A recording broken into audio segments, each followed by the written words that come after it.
Hey guys, welcome back to my channel and welcome back to another mini vlog. দিনটা হচ্ছে কৌস্তবের জন্মদিনের পরের দিন, 30শে ডিসেম্বর 2025। তো আমরা সবাই মিলে ঠিক করেছিলাম যে অযোধ্যা যাব ঘুরতে, কিন্তু সেটা কিছু কারণের জন্য পসিবল হয়নি। তো এখন আমরা সবাই যাচ্ছি পাঁচমুড়ার মন্দির। পাঁচমুড়ার মন্দিরটা আমার অনেক দিন ধরেই যাওয়ার ইচ্ছে ছিল, তো সাডেনলি ঠিক হলো যে চলো সবাই মিলে পাঁচমুড়া থেকে ঘুরে আসা যাক। কোথাও যাওয়ার মাঝে একবার হল্ট নিয়ে একটু চা খাওয়ার মজাই আলাদা, তাই না?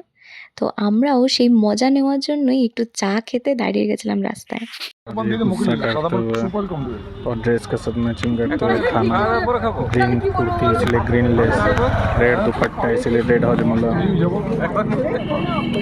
তারপর গল্প করতে করতে পৌঁছে গেলাম পাঁচমুড়ার মন্দির। দেখতেই পাচ্ছ মন্দিরের চূড়া।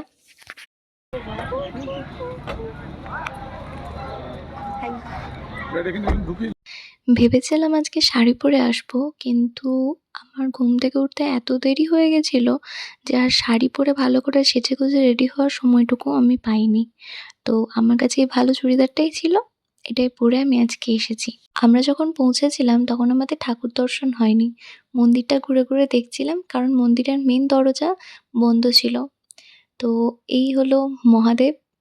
তারপর আমরা খেতে গেছিলাম, খুব খিদে পেয়ে গেছিলো, সকালে খেয়ে আসিনি। তো খাওয়া দাওয়া করার পর মোটামুটি ৩টে সাড়ে ৩টের দিকে আমরা আবার মন্দিরের দিকে গেছিলাম।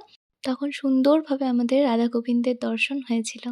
মন্দিরের বাইরে ছোটোখাটো কিছু দোকান বসেছিল, তো সেখান থেকে আমি টেডিটা কিনেছি, ছোট্ট হাতি, বাড়িতে সাজিয়ে রাখার জন্য। ভালো লাগে দেখতে বেশ। তো চলো আজকে মিনি ব্লগটা এই অবধি, দেখা হচ্ছে নেক্সট মিনি ব্লগে। বাই।